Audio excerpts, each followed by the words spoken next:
présenter ce livre et répondre à votre question.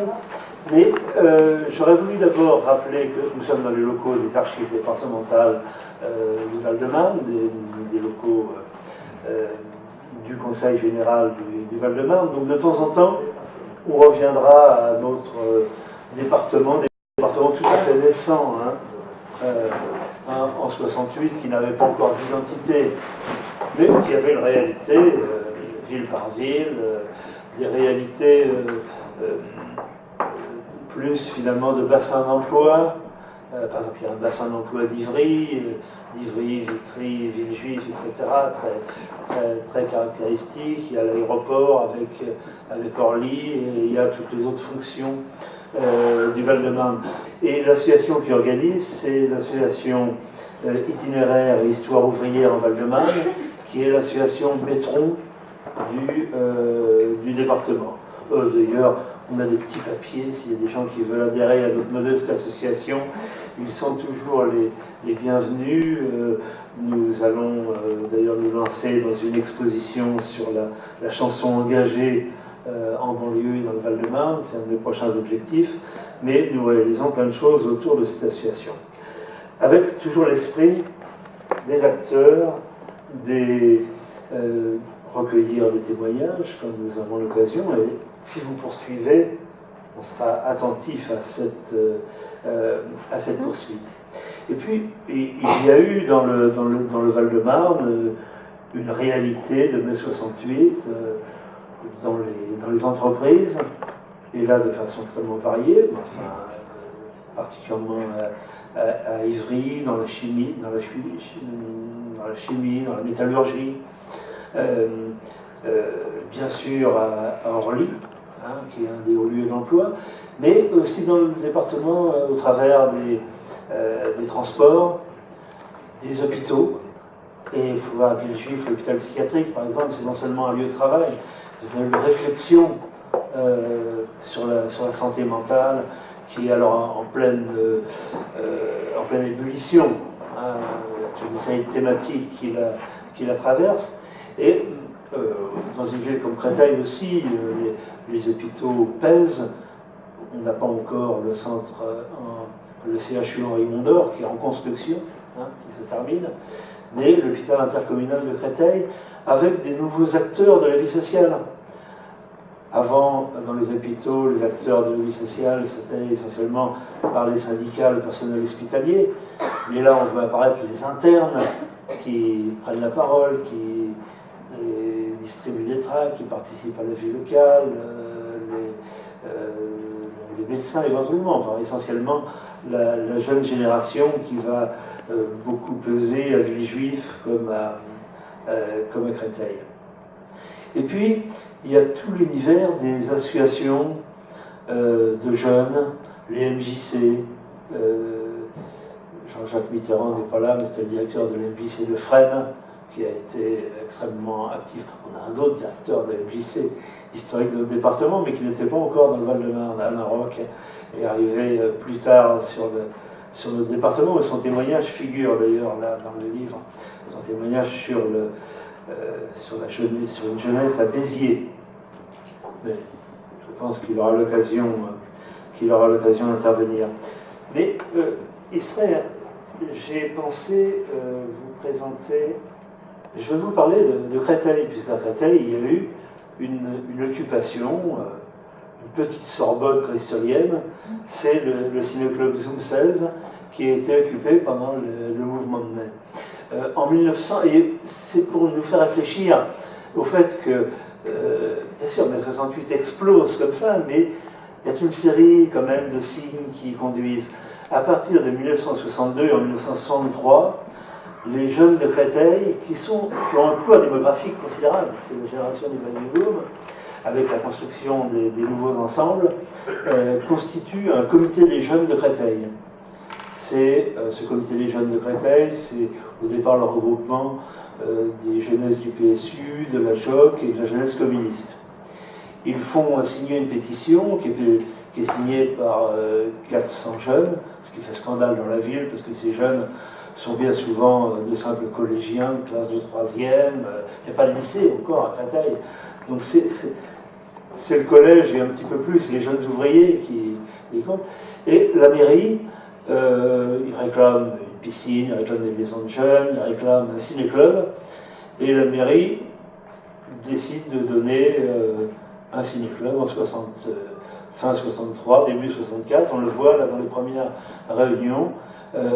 Ce ciné-club, qu'on appelle le ciné-club Zoom 16, devient un lieu de culture, mais de politisation aussi. On va en voir quelques aspects. Vous voyez là, si vous voyez quelqu'un qui me ressemble, c'est mon frère jumeau, ça ne peut pas être moi. C'est Colette Mani qui vient chanter sa chanson, d'ailleurs Vietnam 67. C'est Jean Ferrat qui vient chanter à Créteil, dans ce cadre du ciné-club. C'est des réalisations d'ailleurs de films. Et là, voilà, on est juste à la veille du 68, le 13 mars 68. Séance exceptionnelle, le cinéma social et révolutionnaire. Un noyau de base. Le noyau de base venait des jeunes chrétiens, des jeunes politisés qui venaient du comité des jeunes du Créteil, de responsables des jeunes travailleurs, du foyer de jeunes travailleurs, et puis un petit peu tout le monde qui venait voir ce qui se passait avec des échanges extrêmement divers. Mais là, pas de ce qu'on appelait à l'époque de groupuscules, pas de partis politiques, sauf qu'il y a des gens qui pouvaient exprimer, mais enfin, c'était, voilà,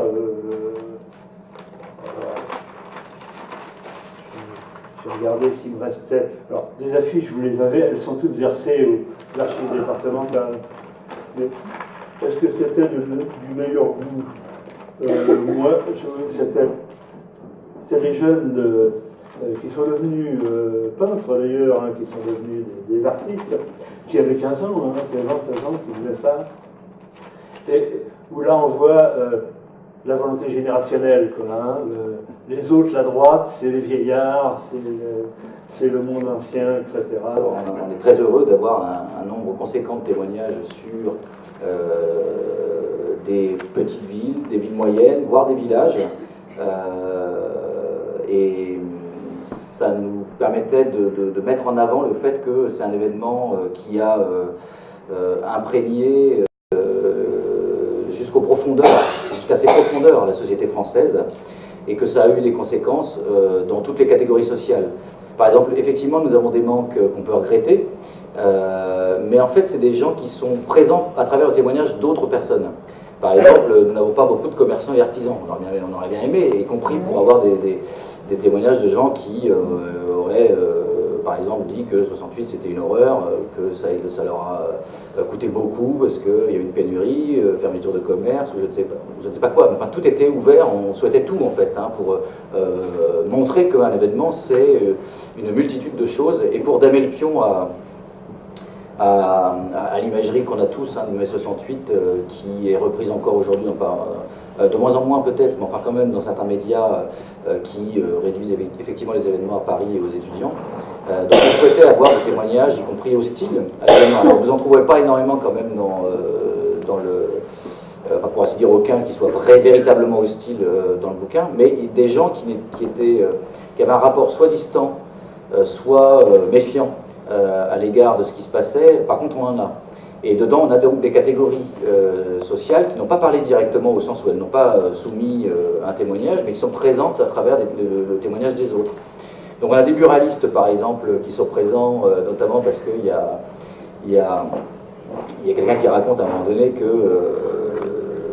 faisait grève et il y avait une pénurie de tout, à peu près de tout, hein, mais y compris de cigarettes. Alors c'est très problématique, les gens fumaient beaucoup plus à l'époque qu'aujourd'hui. Mais en fait, voilà, la buraliste, je crois que dans le témoignage, la personne dit avec un grand B, merci, merci madame, par sympathie, par peut-être sentiment de solidarité, ils n'ont pas éclairci ce point, avait mis des cigarettes de côté au tout début du problème d'approvisionnement pour le cas où des gens souhaiteraient s'approvisionner auprès d'elle. Et du coup, elle leur donnait en cachette. La personne raconte, la femme raconte que en fait, fait, elle a ouvert une sorte de trappe pour aller chercher des cigarettes. Elle avait l'impression d'être dans un film sur la résistance. C'est quand même marrant, parce qu'il ne s'agissait que de cigarettes, mais c'est des petits gestes comme ça de solidarité qui sont intéressants. Ce témoignage, on n'a pas eu besoin de discuter, c'est tous les trois, et même tous les cinq, avec Charlotte Gour et Julien Lucchini. On a été absolument convaincus que la dernière phrase de ce témoignage serait la dernière phrase de notre bouquin. Que je vous lis tout de suite. Je donnerai sans hésiter toutes les marques de ce qu'on appelle actuellement le bonheur, toutes les courses dans les FNAC informatiques, tous les séjours à la neige dans les stations surpeuplées, toutes les belles voitures climatisées, pour revivre, ne serait-ce qu'une heure de ce moment-là, et savoir qu'il peut exister à nouveau. Est-ce que ça change à la fois sur la connaissance qu'on peut avoir de ce mouvement de mai-juin 68? Comment ça, vous l'avez déjà documenté avec plein des exemples, mais si on va un peu plus loin, qu'est-ce que ça dit? Qu'est-ce que ça aide comment ça aide à comprendre l'événement, à l'interpréter, et du coup peut-être, alors si on va plus loin, je dirais pas à l'idée qui se reproduisent, mais voilà, qu'est-ce que ça dit sur les formes de la politisation, du politique, de la politique, enfin voilà, qu'est-ce que ça dit au-delà de 68 tout court. C'est une grosse question avec plein de choses à dire, mais je pense que vous avez un point de vue là-dessus. Ou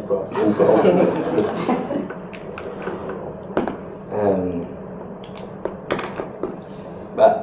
En fait, ta question est très intéressante parce qu'elle est à la fois scientifique et politique. Et en fait, ça correspond un peu à au double objectif que nous avions, c'est-à-dire qu'on avait un objectif, disons, politique, qui était de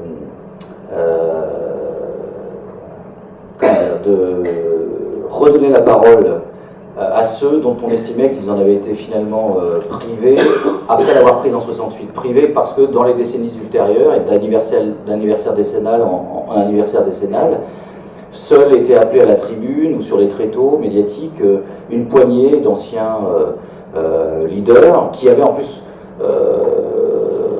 c'est pas un mal d'être un ancien leader du mouvement, mais qui avaient en plus la fâcheuse tendance à se reconvertir malgré tout à l'idéologie dominante ou à des positions de pouvoir, enfin voilà.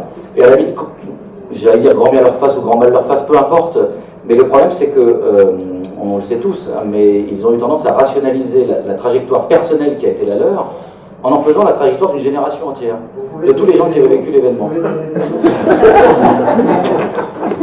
Pas de nom. Non, on va les maintenir dans l'anonymat justement, puisque maintenant ce sont les anonymes qui ont des noms dans ce livre. Donc il est vrai qu'on a quand même une intention politique au départ. C'est une intention politique aussi qui croise une... alors, l'autre chose dans l'intention politique, c'est aussi de montrer que face à tous les discours de résignation,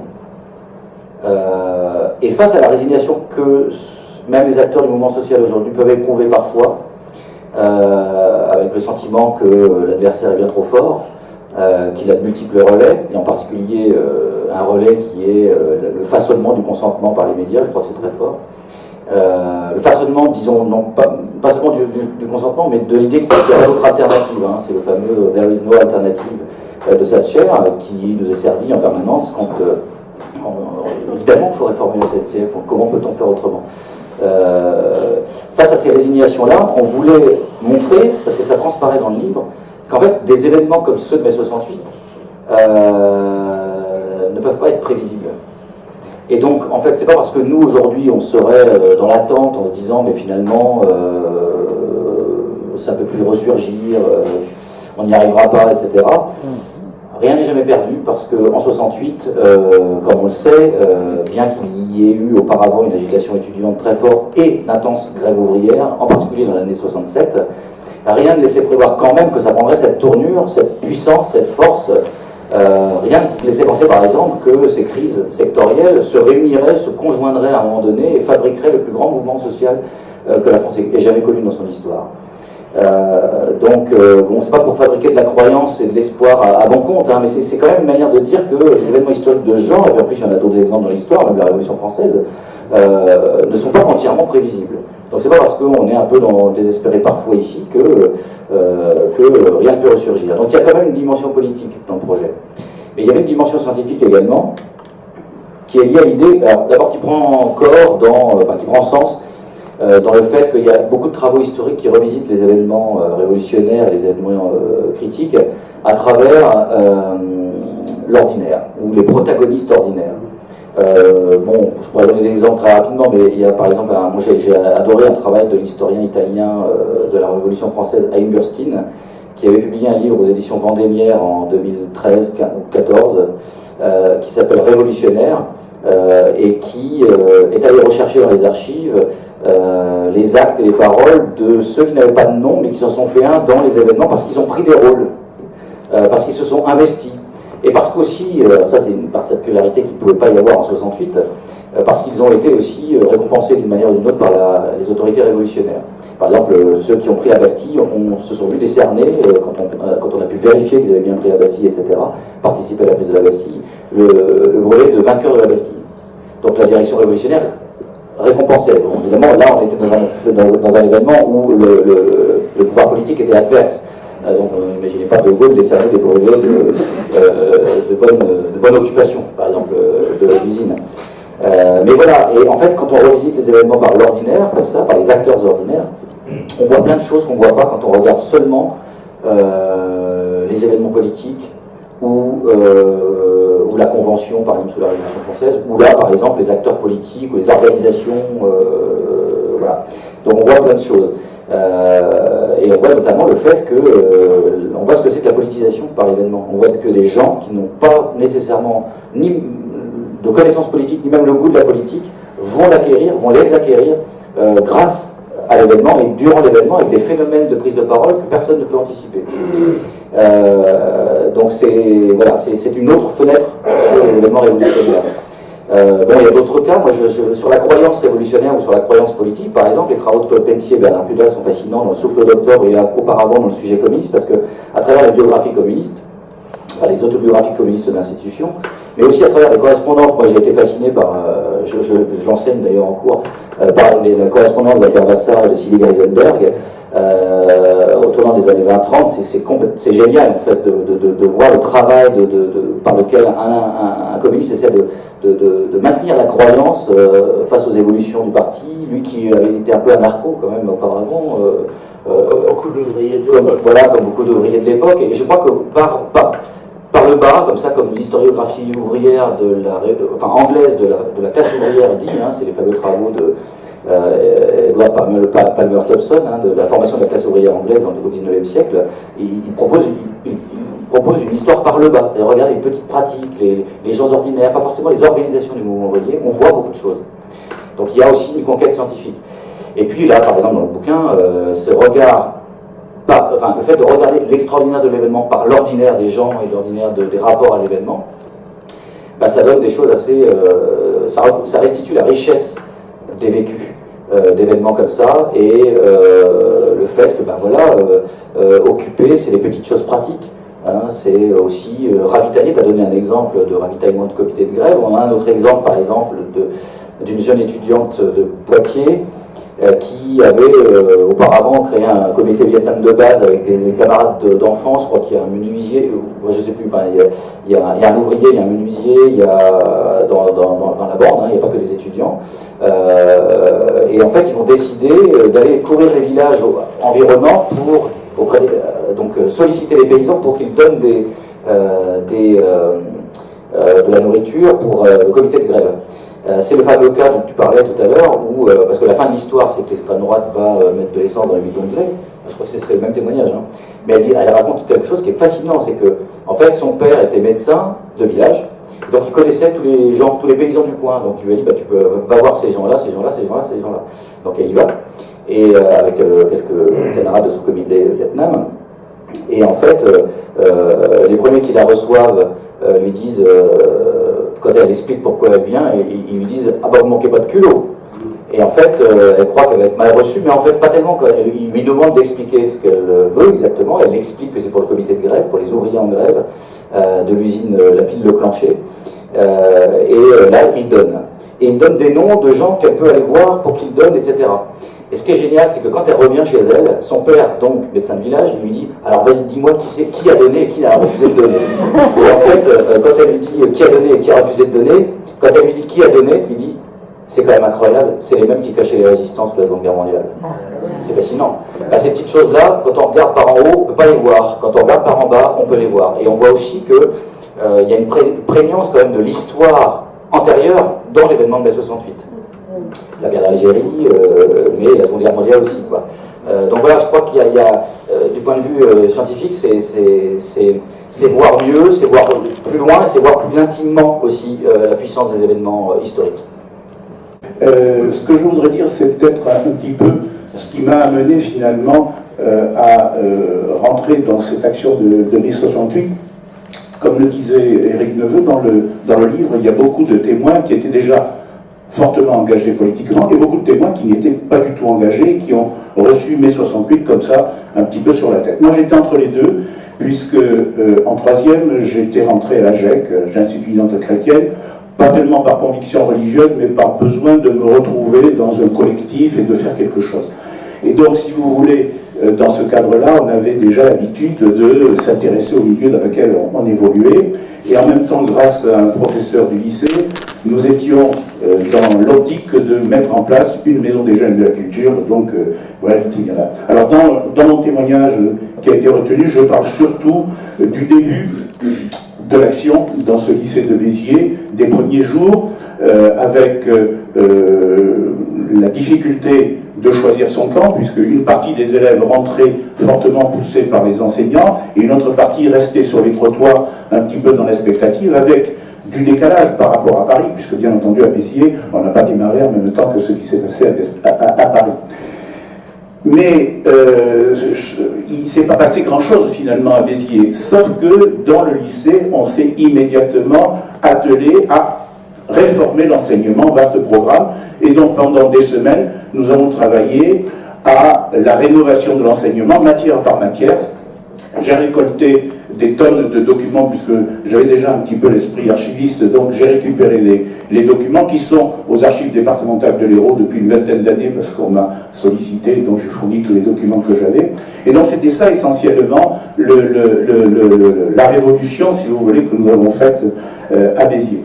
Peut-être deux anecdotes rapidement, une première qui n'a pas été reprise dans le livre, mais bon, pour donner un petit peu, parce que moi, ce que j'ai retenu finalement de mai 68, rétrospectivement, c'est davantage les paroles que les images. Les paroles de ce que j'entendais à la radio, parce qu'on était collés au transistor. Je ne me souviens pas d'images de cette époque-là. Pourtant, il me semble qu'on avait la télévision en noir et blanc dans la famille, mais les images qui sont dans ma mémoire, il me semble qu'elles sont postérieures, je les ai vues dans des actualités cinéma, ou dans des... mais par contre les paroles restent, et y compris les paroles des acteurs sur place. Et donc j'évoque dans le petit témoignage que j'ai fait, donc les lycéens et les professeurs sont massés devant l'entrée d'honneur du lycée qui est fermée par le proviseur. Donc on ne peut pas rentrer dans les premiers jours, les deux premiers jours. Et à ce moment-là surgit un des deux professeurs de philo du lycée avec un démonte-pneu et il essaye de démonter la porte du lycée. Et mon prof d'histoire avec qui je parlais, pourtant un royaliste, mais un très bon prof d'histoire, se précipite lentement vers lui et lui dit « Monsieur Pigliem, je ne donne pas son nom, mais voilà, Monsieur Pigliem, arrêtez, vous allez contribuer à la division des Français. » Et ce professeur de philo lui rétorque « Monsieur, vous n'êtes pas plus français que mon fond de culotte. » Et vous voyez le professeur royaliste blêmir à ce moment-là, et c'est vraiment une phrase qui m'est restée. Une autre phrase aussi, la seule manifestation dont je me souviens à Béziers, il y avait beaucoup de... Bon, il y avait les syndicats, il y avait beaucoup de lycéens, mais il y avait aussi des élèves de collège, y compris du privé, parce que vous n'avez pas cité, mais il y a beaucoup d'écoles, enfin moi à Béziers, les écoles principales privées, les collèges et lycées, sont rentrés dans le mouvement. On les a un peu poussés, justement, parce qu'on avait des groupes de GEC à l'intérieur, donc on les a un petit peu poussés. Et donc là, il y avait des élèves de 4e et de 3e qui manifestaient, et un prof d'anglais avec qui je me trouvais, qui était parmi les hésitants, disons. Il faisait grève, mais enfin, il n'était pas tellement à l'aise dans cette grève, et il a eu cette phrase: bientôt, on va voir les prématurés de Brémont manifester aussi. Brémont, c'est la clinique qui est la plus engagée dans les naissances à Béziers. J'étais le responsable politique du Parti communiste dans ce département pendant les événements de 68. J'avais 38 ans, j'étais secrétaire de la fédération du Parti communiste, donc à la fois j'en ai un souvenir précis, et à la fois je continue à me poser des questions. J'ai pas la réponse à tout ce qui s'est passé et à mes propres réactions de l'époque. C'est une des périodes politiques les plus passionnantes que j'ai vécues, et effectivement, on voyait une politisation importante. Dans ce département, mais ça, on l'a dans les archives départementales, qui est un département de pas de grande industrie, mais d'industrie moyenne, voire de petite industrie, ce que tu as rappelé tout à l'heure, et il y a eu assez rapidement des centaines et des centaines d'entreprises en grève, occupées ou pas, qui étaient syndiqués avant ou qui ne l'étaient pas, et une politisation, une exigence sociale très forte. Il y avait ce que vous décrivez, 66, 67 a été marqué par toute une série de revendications, de montées de revendications. Les gens n'en pouvaient plus. De ce point de vue, on a un peu une similitude avec ce qu'on connaît, et montaient des revendications très, très, très importantes, dont une partie ont été satisfaites d'ailleurs. Dans le Nord, des jeunes femmes ont vu multiplier par 2 ou par 3 leur paye à l'issue de 68. Ça a été quelque chose d'assez fort. Donc il y avait des cahiers de revendications très, très forts, précis, et puis il y a eu la montée des assemblées générales, des décisions par les travailleurs eux-mêmes, qui n'attendaient pas forcément une décision d'une organisation syndicale, et qui décidaient. Tout ça était assez passionnant, et comme secrétaire fédéral du Parti communiste, évidemment, je suivais ça avec beaucoup d'intérêt. Et en même temps, j'ai le regret mais c'était compliqué, du fait que la jonction avec cette jeunesse qui s'était révoltée dans Paris et dans d'autres villes, dans les universités, n'ait pas vraiment eu lieu. Elle a eu lieu dans certains endroits, elle a eu lieu un peu à Paris. Chez nous, d'abord, il n'y avait pas d'université dans le Val-de-Marne. Vincennes est né du mouvement de 68. Il n'y avait pas beaucoup de grands lycées. Il y avait un grand lycée à Saint-Maur, avec une jeunesse intellectuelle, mais le reste de la banlieue, malheureusement, était tout à fait démuni de lieux d'éducation. Et comme responsable politique, je m'intéressais plus à ce qui se passait dans les entreprises et à la montée des revendications. J'ai dû aller 1 ou 2 fois dans Paris pour voir ce qui se passait. Mais, et même notre souci, c'était, les étudiants ont leurs revendications, qui les défendent et qui viennent pas donner des leçons aux ouvriers dans les usines. Il y avait même cette préoccupation, restez chez vous et laissez les ouvriers chez eux, ils sont bien capables de savoir ce dont ils ont besoin. C'était le climat général d'une banlieue comme la nôtre. Et puis, au fur et à mesure du déroulement des événements, pour moi, a grandi la question du débouché politique de ça, avant même la fin. Sur quoi ça va déboucher? Alors il y a ce que vous dites, par exemple, avec l'armée, etc. Nous étions très conscients de ça, et peut-être nous évaluions un peu fort, mais il y avait la crainte que ça finisse dans un bain de sang ou dans des difficultés très fortes. Il y avait la crainte d'un détournement gauchiste du mouvement, et pas une évaluation réelle de ce qui pouvait bouger de revendications et d'aspirations nouvelles dans la jeunesse, qu'on n'a pas toujours mesuré parce qu'on se laissait aveugler un peu par quelques dirigeants de ce mouvement, avec des déclarations évidemment anticommunistes très fortes, parce que dès le premier jour de mai, nous décidons la solidarité avec les étudiants. Pas du tout forcément l'accord avec leur mouvement, mais la protestation contre la répression policière contre les étudiants était immédiate. Nous appelons dès le premier jour à participer à une grande manifestation à Paris pour soutenir les étudiants. Et les ouvriers et nos banlieues vont en masse dans la manifestation. Et Cohn-Bendit dit oh, je suis heureux d'avoir derrière moi les crapules staliniennes. On voit bien le climat qui pouvait exister dans nos relations, mais nous avons toujours maintenu à la fois la solidarité contre la répression et une incompréhension ou une compréhension un peu vague de ce qui constituait le mouvement étudiant. Enfin, en tout cas, c'est comme ça que je l'ai vécu. Et puis ensuite, il y a eu, sur la fin, des problèmes parce qu'on sentait bien que dans l'opinion, il y avait une crainte, et on l'a vu aux élections suivantes d'ailleurs, ce grand mouvement social, ce plus grand mouvement social du pays, qui a donné des résultats sociaux fantastiques, parce qu'il y a eu des résultats sociaux très importants pour les travailleurs, a débouché en même temps sur un vote réactionnaire de droite qui a permis à De Gaulle de se maintenir pas longtemps, de se maintenir quelque temps. Et en même temps, est né dans ce mouvement la démarche de Mitterrand, de Renaissance France, ce qu'on appelait Charletti. Et au Val-de-Marne, on était très intéressés aussi, puisque Charletti, c'est la limite.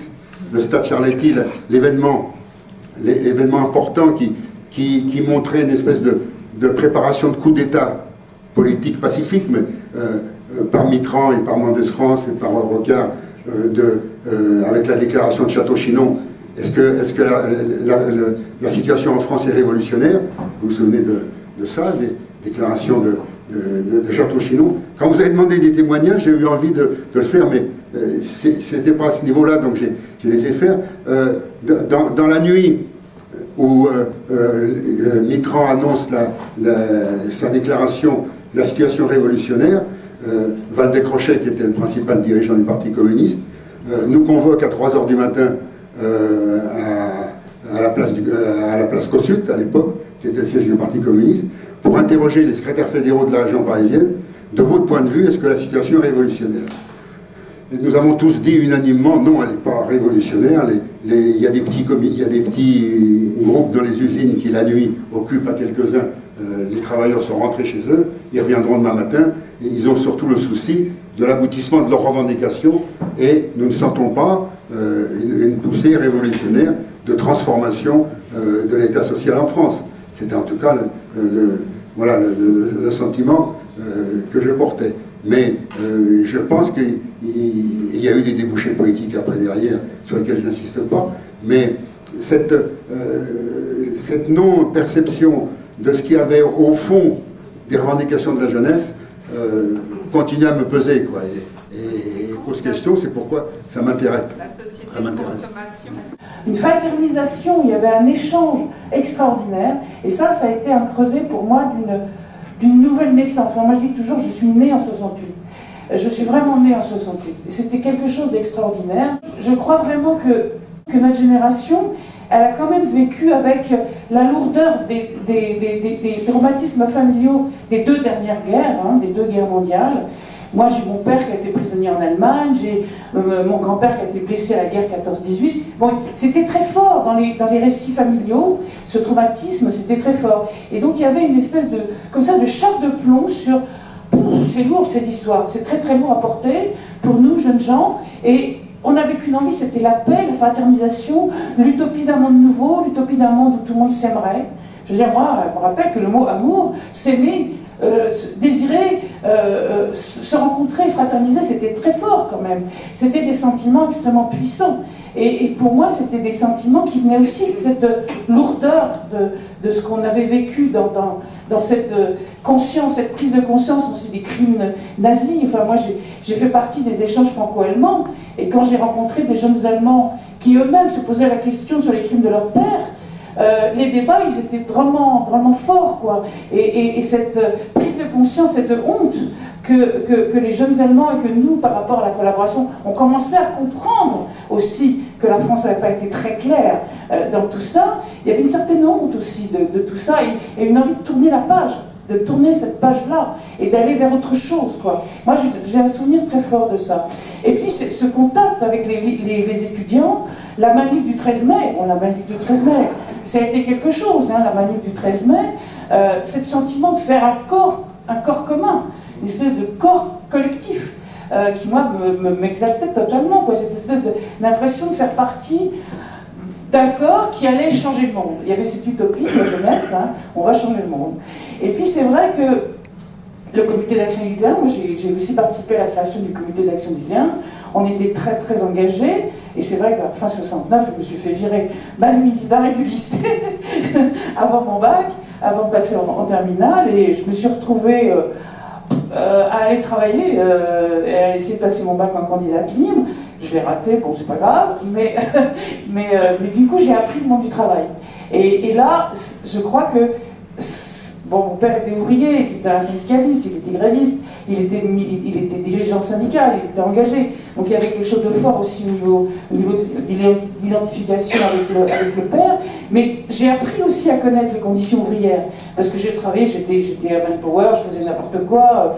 J'ai appris et j'ai commencé à m'engager dans la lutte syndicale. Et je pense que si je l'ai fait, c'est aussi parce que le Creuset de 68 était là, quoi, la lutte syndicale. Ça a été la lutte pour soutenir contre la guerre du Vietnam, ça a été la lutte pour la contraception et l'avortement avec mon engagement dans le lac de Champigny, ça a été des tas d'engagements de toutes sortes. Le début du féminisme, le soutien aux soldats qui avaient des conditions très dures dans leur conscription, le soutien j'ai aussi un petit peu participé au premier groupe information prison sur les conditions déplorables des prisonniers, etc. Bon, dans tout, j'ai l'impression d'avoir été un peu dans tous ces mouvements et que ça a été la formation que j'ai reçue humaine. C'est pas, on va trouver les mots tellement c'était extraordinaire de s'engager dans tout cela. Et je me suis engagée du coup professionnellement dans la lutte contre les inégalités, pour soutenir des publics en exclusion. Ça a été mon parcours professionnel et mon parcours militant politique, puisque je suis devenue aussi militante des Verts, puisque l'écologie, la lutte contre le nucléaire, l'écologie, le Larzac, tout ça a aussi été des creusets plus tard. Et je me suis engagée chez les Verts et je suis toujours engagée politiquement aujourd'hui, étant élue encore aujourd'hui sur le Créteil. Merci. Oui. Donc, déjà, nous avons eu, grâce à ça, une certaine formation politique. Par ma naissance, mon père était déjà porteur de valises pour la guerre d'Espagne.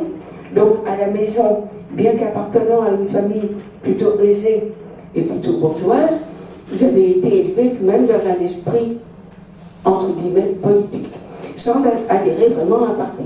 Je reviens à Fresnes. Nous faisions partie d'un groupe. Tu as parlé de Jean-Jacques Mitterrand, que j'ai bien connu, à la MJC, évidemment. Mais déjà, Jean-Jacques faisait partie aussi de ces groupes, Comité Vietnam, Anti-OS, tout ce mouvement populaire, pas forcément inscrit dans un parti, mais ayant tout de même le même esprit. Je me souviens surtout de la même grande manifestation du 13 mai, où nous sommes allés tous à l'appel, simplement, de la Fédération des parents d'élèves. Nous avions déjà des enfants à l'école, nous faisions partie des parents d'élèves, Fédération Cornette, évidemment, pas l'autre, et on a été scandalisés par le fait que la police rentrait à la Sorbonne pour taper sur les étudiants. En fait, notre première motivation, ça a été ça. Ça n'a pas été faire la révolution.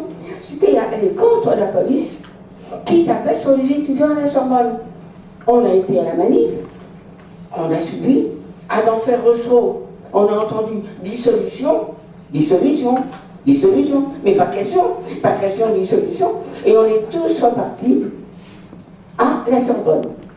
Mais à la Sorbonne, on assiste à des discours des disputes, des bagarres entre des gens de l'affaire, trotskistes ceci, des gens de trotskistes cela, Mao, des gens qui se bagarrent. À la MJC, on organise un poste de secours pour les gens qui avaient été tabassés boulevard Saint-Michel. Je dois signaler que j'ai un souvenir pas très gentil concernant les personnes de la Croix-Rouge. Les dames distinguées de la Croix-Rouge, il y en a peut-être ici, je suis désolée si je les choque, qui venaient pour demander les noms et les adresses des blessés. Évidemment, chose que nous ne donnions absolument pas. Mais nous avions une sorte de petit contrôle policier à la MJC. Bon, les blessés, avec le docteur, je ne sais pas si c'est son nom, si je cite, parce que c'était quelqu'un de formidable, le docteur Chaudiron, que vous avez peut-être connu à Fresnes. Ce docteur Chaudiron et d'autres étaient là pour soigner les blessés. Et à partir de ce moment-là, un groupe a dit que cette MJC est sous le joug de la mairie de Fresnes, qui n'est pas de droite, il ne faut pas exagérer, mais qui n'était pas complètement de gauche non plus. On a pris, vous avez connaissez sans doute, on a pris possession de la MJC de Fresnes. Ça a été un moment absolument extraordinaire de formation, parce que du coup, nous avions donc Jean-Jacques Mitterrand et d'autres copains du Parti communiste et du PSU aussi beaucoup. Nous avons organisé des débats, une semaine d'Amérique latine absolument fabuleuse, avec des personnages, des personnalités d'Amérique latine qui sont venus. Nous avons connu, j'ai connu personnellement Michel Foucault, qui venait faire des conférences abolitionnistes, qui venait expliquer que la prison, c'était vraiment la pire des choses et surtout la pire des politiques. Et j'accompagnais Michel Foucault dans les différentes villes de banlieue, dans les réunions abolitionnistes. Petit à petit, j'ai connu les gens du GIP, Groupe Information Prison, et les gens du CAP, Comité Action Prisonnier. Enfin, des personnes qui, au départ, je ne m'attendais pas à les connaître, mais petit à petit, par l'action et grâce à tous ces gens-là, je me suis politisée, genre démocratie participative, si on peut dire. Et j'ai fait un travail dans les prisons grâce à mai 68. Et pourquoi j'ai pu le faire? Parce que, vu mon âge, j'ai vécu l'occupation allemande. Je suis restée 3 ans sans aller en classe du tout, parce que j'étais clandestine, je suis d'origine juive, il n'était pas question de se montrer. Je suis rentrée à Paris après un séjour en Italie où j'ai été sauvée. Ça, c'est une autre histoire, mais sans le bac. Et j'ai dit à mon père, moi je ne rentre pas à l'école, après avoir vécu ce que j'ai vécu, je passe pas le bac. Donc, je suis devenue mère au foyer, avec mes enfants, sans le bac.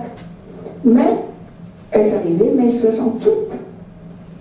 Et un ami de la MJC, toujours, m'a pris par la peau des fesses, m'a amené à Vincennes, m'a fait passer des tests à Vincennes en italien et en anglais, puisque c'est ma spécialité. J'ai passé les tests comme si j'avais eu le bac dans ces matières-là, en tous les cas, pas en maths, pas en sciences, évidemment. Et je suis devenue petit à petit, à force d'enthousiasme, enseignant-chercheur à l'université. Donc, il n'y aurait pas eu mai 68, je n'aurais pas été ce que je suis actuellement d'un point de vue social. Je l'aurais peut-être été d'un point de vue moral, mais pas social. Donc, bravo, mai 68, c'est une merveille. Mais bravo aussi les personnes qui m'ont amené là. Donc, tous ces gens du Parti communiste et du PSU de Fresnes qui m'ont formé un petit peu. Donc, mai 68 n'est pas arrivé d'un seul coup comme ça. Dire, laisser croire aux gens que mai 68, c'était il y a 2 mois, c'est fini, il n'y a plus rien, c'est totalement faux. L'histoire sociale, l'histoire politique, l'histoire des individus, ce que vous avez raconté, ce que vous avez dit, montre qu'il y a une charge explosive considérable. Attaqué par ses ennemis, c'est une très bonne chose, comme ça on sait où ils sont, mais ce que je dis, c'est que cette charge explosive est encore présente aujourd'hui. Et il est vrai qu'une grande partie de la pensée officielle, du mainstream, a cherché à montrer que c'était un événement il y a 50 ans, il y a deux mois, qui a concerné quelques petits bourgeois étudiants à tel endroit, en oubliant le vaste programme que représentait mai 68 et ce qu'il mettait en avant. Cela dit, j'ai 4 questions à poser aux auteurs. La première, vous avez dit dans un, je ne sais plus lequel d'entre vous l'a dit, que quelquefois certaines personnes se retrouvaient dans le mouvement sans savoir tellement bien ce qui se produisait, pourquoi ils étaient là, où ça allait, ce que ça allait donner. Ils voyaient ce qu'ils faisaient eux, pas forcément tout ce qui se passait autour. C'est vrai, mais je crois que c'est aussi le cas de tout fait total. C'est-à-dire, à partir du moment où un fait a une dimension politique, sociale, économique, quotidienne pour les gens, ils en voient une partie, mais pas tout. Je vais en prendre le dernier exemple qui m'a frappé, le film de Christopher Nolan, Dunkerque.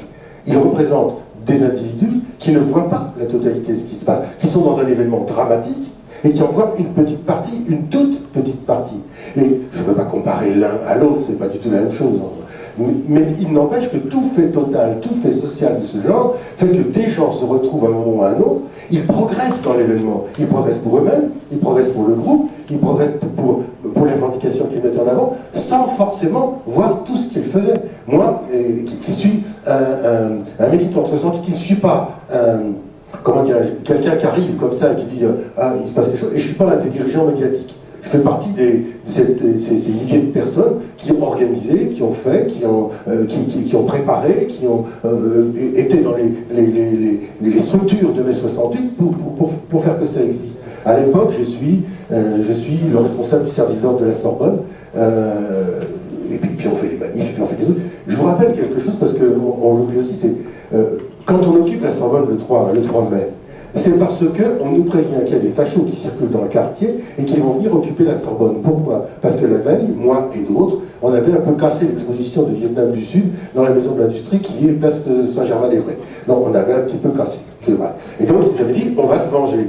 Et on était un certain nombre à avoir l'habitude de se laisser faire venger. Et donc on est rentré dans la Sorbonne et on l'a occupé à ce moment-là. On a un peu oublié. Ce que je veux dire par là, c'est que il n'y avait pas simplement une explosion de gens qui ne savaient pas, il y avait aussi, parmi les gens, des luttes politiques extrêmement puissantes, extrêmement profondes. Donc, ma première question, c'était, est-ce que vous ne croyez pas que le fait que ce soit un fait politique total, ce que vous montrez bien dans le terminal, fait qu'on se retrouve avec des gens, un kaléidoscope de situations qui est très important. La deuxième question, vous avez dit que les médias où on interrogeait ceux qui sont maintenant passés du côté du pouvoir ou qui exercent du pouvoir. Je ne suis pas sûr que ce soit aussi vrai que ça, parce que moi je cherche dans mon entourage ceux que je peux considérer comme des vrais traîtres. Des vrais. Hein, pas des demi-traîtres qui sont passés au PS, bon encore ça. Je ne vous donnerai pas la date à laquelle je considère qu'il y a peut-être de la traîtrise, mais disons que voilà, bon. Qui ont fait leur carrière médiatique, politique sur... Moi, j'ai été dans mai 68 et puis qu'on tournait Kazakh.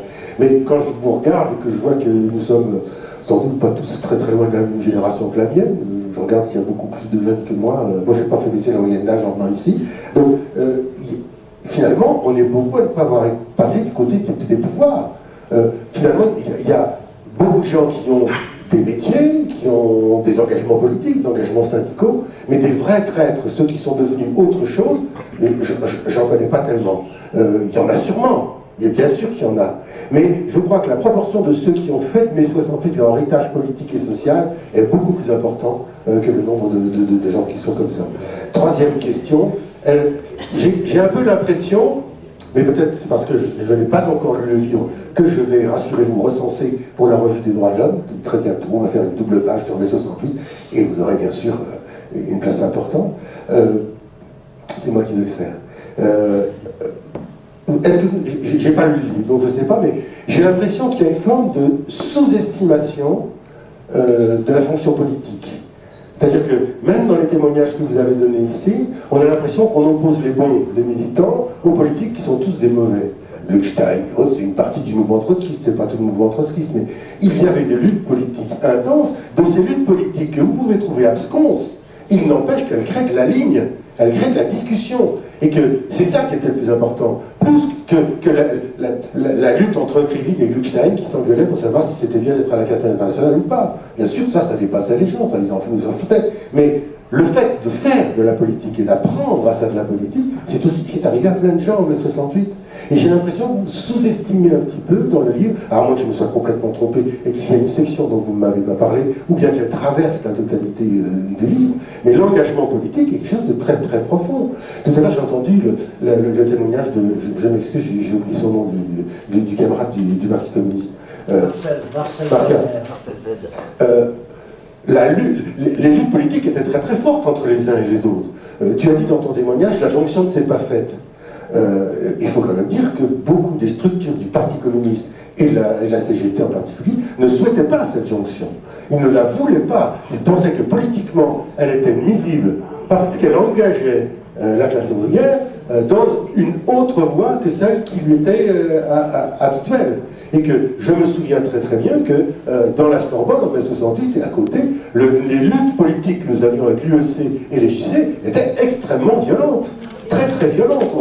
Arriver à discuter, c'était incontestablement un débat politique majeur. Je ne dis pas que c'était un mauvais débat politique, mais c'était un débat politique majeur. Mais c'est aussi celui qui traverse le mouvement ouvrier depuis sa création, celui entre qu'est-ce qu'on fait, quelle est la stratégie, réforme, révolution, comment, jusqu'où, à quel moment. C'est une discussion importante, majeure. Elle ne peut pas être sous-estimée. Et j'ai un peu l'impression que ça ne traversait pas du tout le livre. Enfin, quatrième question, et je m'arrêterai là.